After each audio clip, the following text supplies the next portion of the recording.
So today we're going to learn about differential equations, and basically we've already learned that differential equations is where you can separate the variables dy and dx's into the respective parts of the equation and take the integral and find the original equation itself. Logistic differential equations are basically the same thing except where you use logs or exponential functions. And so the definition states that if y is a differentiable function of t such that y is greater than 0 and y prime is equal to ky based on constant k, then y equals c times e to the kt, where c is the initial value of y and k is the proportionality constant. Exponential growth occurs when k is greater than 0 and exponential decay occurs when k is less than 0. And the positive or negative values of k will determine exponential growth, as I just said. Since the exponent, if it's negative, will make the original number the reciprocal of it. So there's a proof for this equation, and you're given y prime equals k times y in the original definition. So this is what you start off with. And basically what you want to do is make sure that your variables, the same variables are on the same side. So you want to get all the y's on the same side. So it becomes y prime over y equals k. And this is what you get. And so then you can separate it and integrate, but you have to integrate with respect to t since that is the variable of the function in the original given definition. So please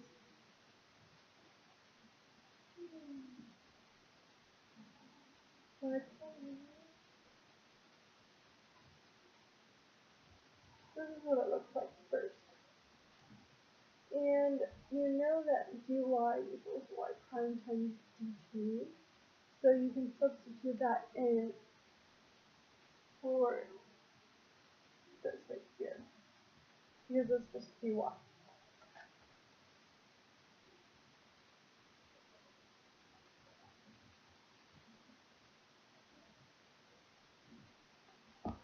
And then now you have this equation, dy over y, and you should be able to recognize that this is equal to the natural log of y.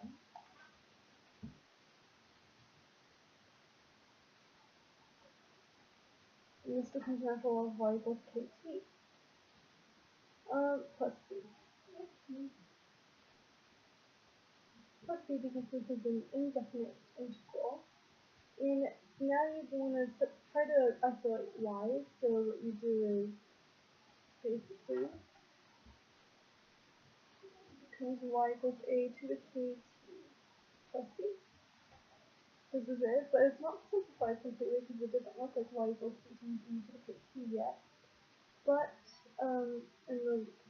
in exponential rules, if you're adding exponents, basically you're multiplying two numbers of the same basis with different exponents. So this becomes y equals e to the c times e to the kt. That's what it looks like. And e to the c is just a number. And because c is a constant, you would just put that as c again. So this will become y equals c times e to the kt. And this is where you get your equation. That's why it's called a differential equation as well. Okay, so let's do an example.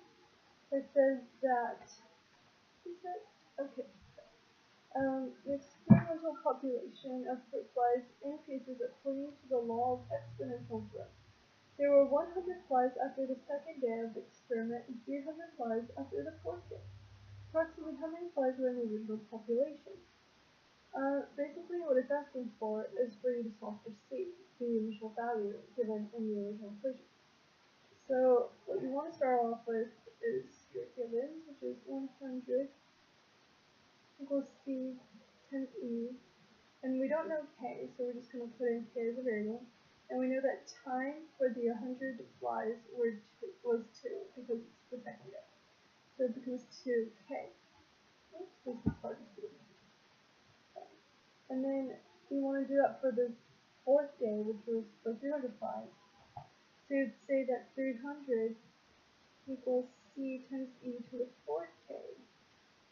300 is the final value after 4 days, which is what I said before in the exponent. And so basically, you see that there are two c's, and the c's are the same since these are from the same equation. So you can solve for c in the first equation. It's saying that c equals 100, yes, 100 e to the negative 2k, like this. And then, since we have c here, we can substitute it back into the second equation right here. So you can get one solid equation. That would become 300 equals 100 e to the negative 2k times e to the 4k. And as I said in the proof, when you're multiplying numbers with the same bases but different exponents, you just add them. So now you can say that 300 equals 100 times e to the 2k. This is what you get. Now you want to solve for the variable in this equation, which is k. So you can actually put that back in and later solve for c. So I'm going to solve for that.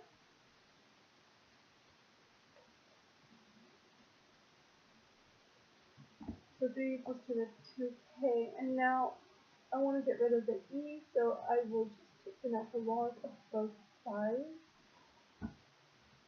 Natural log of 3 equals 2k. By taking the natural log of both sides, the natural log and the e will cancel so that it'll leave just 2k. And by this time you will need a calculator to solve for k. And k is approximately 0.55.